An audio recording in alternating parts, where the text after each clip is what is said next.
Sunshine Report. My name is Sahid Arijisala. In the news this afternoon, Governor Lucky Aiyedatiwa says the present administration will sustain efforts at promoting peaceful coexistence among various ethnic groups in the state. Governor Aiyedatiwa will plead host to Hausa, Fulani, Igbo, Akwa Ibom, Ebira and Igala communities on solidarity visits, said the strength of Nigeria lies in her diversity. The governor will thank the visitors for the show of love and support, promised there will be no discrimination against any ethnic group. Seated here at the Cocoa Conference Hall of the Governor's Office in Akure from House for his administration, Seriki of Hausa Community, Babangida Kabir, and Special Advisor to the APC National Chairman on Political Mobilization, Hajiya Suraya Aminu, said they are solidly behind the Aiyedatiwa administration. Hausa, on behalf of Arewa and on behalf of all the Fulanis, Lucky. Our Lucky is the Lucky House. Representatives of the Igbos, Ibibio, Efik, and the High Chief Kingsley Chukwuma urged to welcome people from all tribes and provide a supportive environment for their business. In an unusual way for some of us. On reviving inactive companies in the state. Just stripping during the few period you have come, which is an evidence that good things are coming along with you. We can't be saying rice is expensive yet. Their support to the present administration. You have chosen to live in this part of Nigeria. You have the right to live well. I want you to live well. Forget the primary government is security, protection of your lives and properties, and your well-being, your welfare. We must ensure that because we must provide an enabling environment for you to thrive, to do your business, to go to wherever you want to go without fear, so that you can earn a living for yourself and live a good life. That is our mandate, and we will ensure that we provide that for all of you. The governor now relents in providing adequate security and enabling environment for businesses to thrive in the state. It is not in our interest to displace you from your primary place or where you earn a living.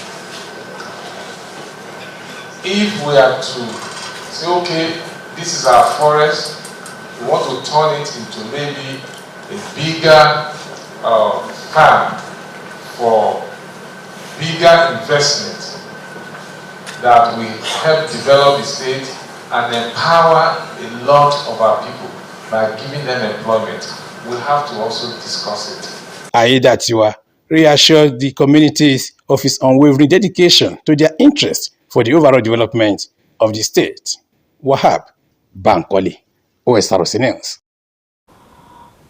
The people of Ondo State have been assured that the current economic challenges leading to high cost of living will soon be a thing of the past.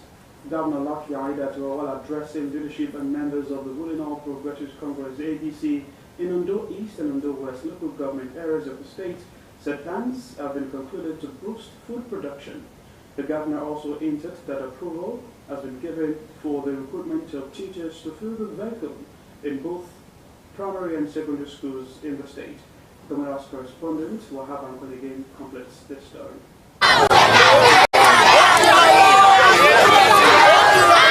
The Civic Center in Ondo hosted Governor Lucky Aiyedatiwa, leaders and members of the ruling All Progressives Congress APC in Ondo East and Ondo West local government areas of Ondo State.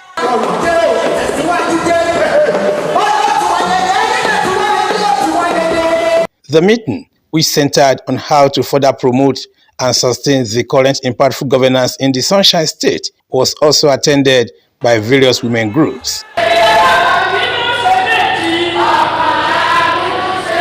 Some members and leaders of the party, including a federal lawmaker Abiola Makinde, Jibayo Adeyeye, Bola Ilori, Wale Akilosotu, and Akiniyi Bukola, while pledging their loyalty and support for the Aiyedatiwa administration, stressed the need for the sustenance of people-oriented projects, programs, and policies.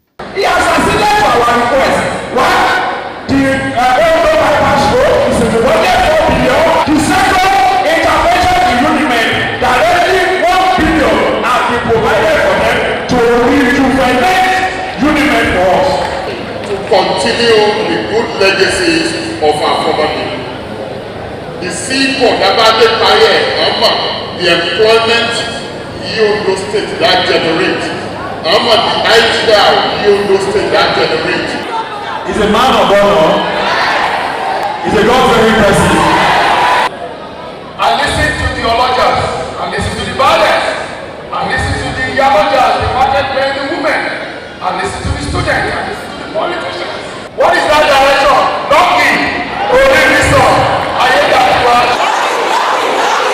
Governor Lucky Aiyedatiwa, who thanked the people for the warm reception, support and solidarity for his administration, said efforts are being intensified to arrest the current economic challenges facing people of the state. Now we are facing increase in cost of living as a result of the prices of food items. It's just for a while. All we need to do is to begin to increase our food production.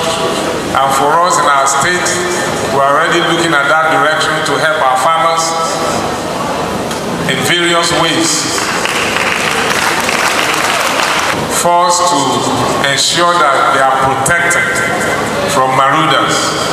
And that is why the security architecture of this state is being given strong priority.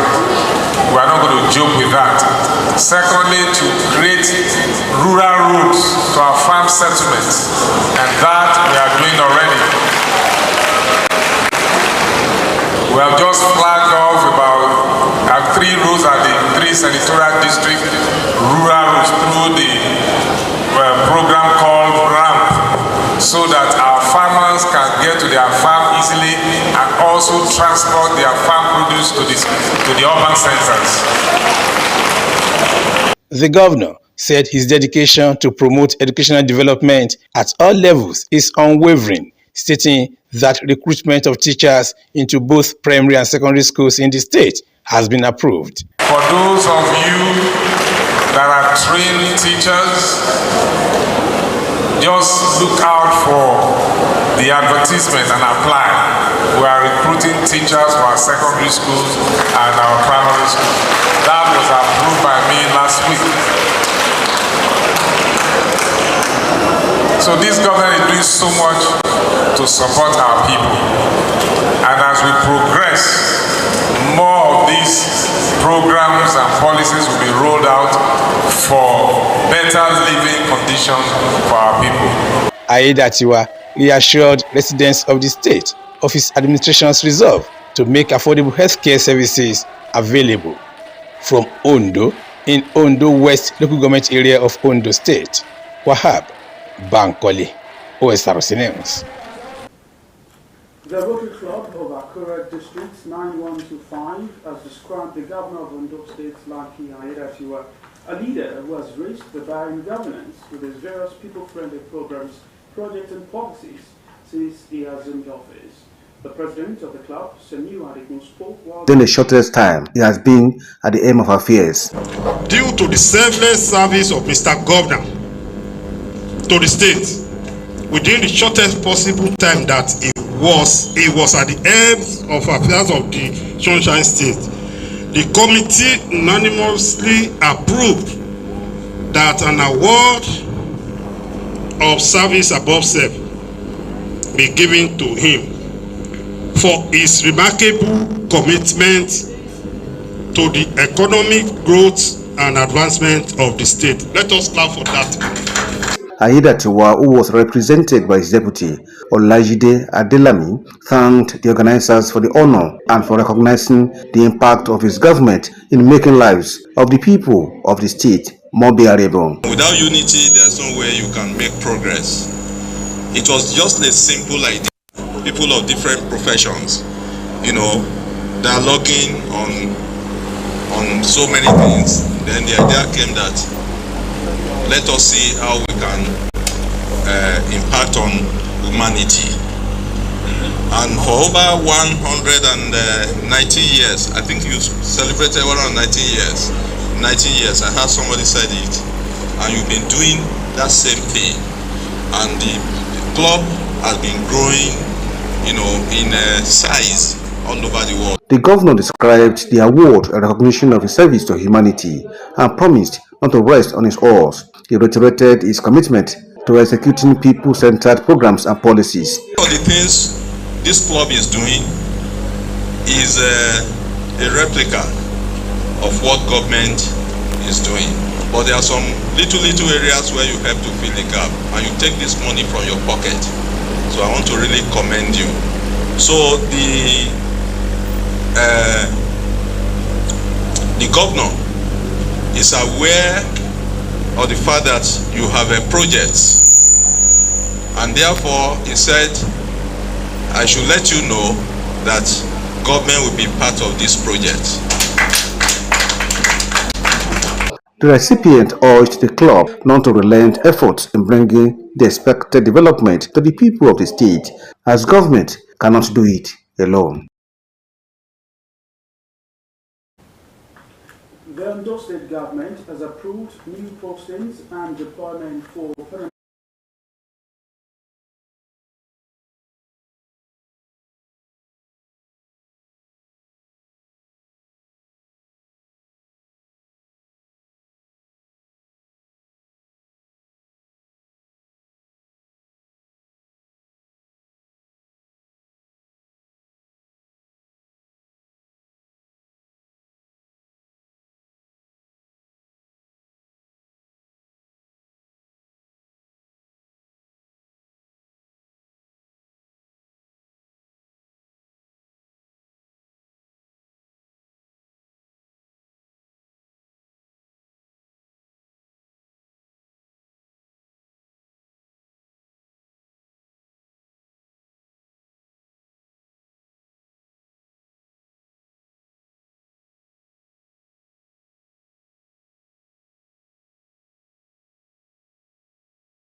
The People's Democratic Party, PDP, has scheduled its governorship primary in Ondo for April 25, 2024.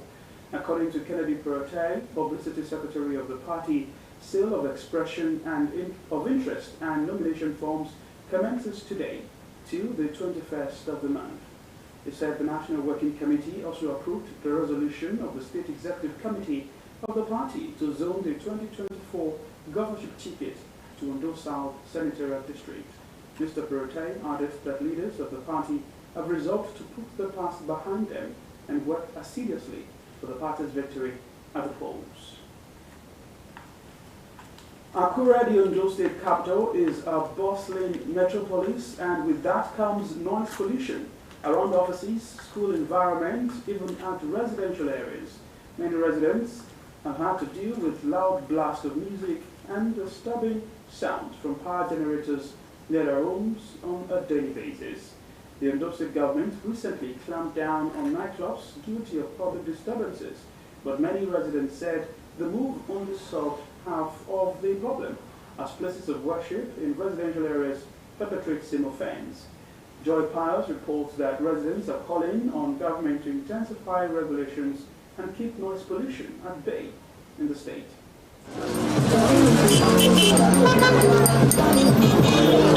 Sound is part of life, but when uncontrolled and unwanted, it becomes noise. Noise pollution takes place when there is either excessive amount of noise or an unpleasant sound that causes a temporary disruption in the natural balance of sounds. This menace has been on the increase due to population explosion, increase in vehicular movements, high industrial activities, and many others. Daily hustle and bustle in most parts of the country, including in Ondo State, expose residents to environmental hazards, particularly noise pollution. Markets, motor parks, recreational centers, and even worship centers are mostly responsible for contributing to the challenge. According to the Environmental Protection Agency, for educational, health facilities and offices, the permissible ambient noise during the day is 55 decibels, while at night is 50 decibels, whereas residential and commercial areas 60 decibels at day and 55 at night. But according to residents, these regulations are not being upheld.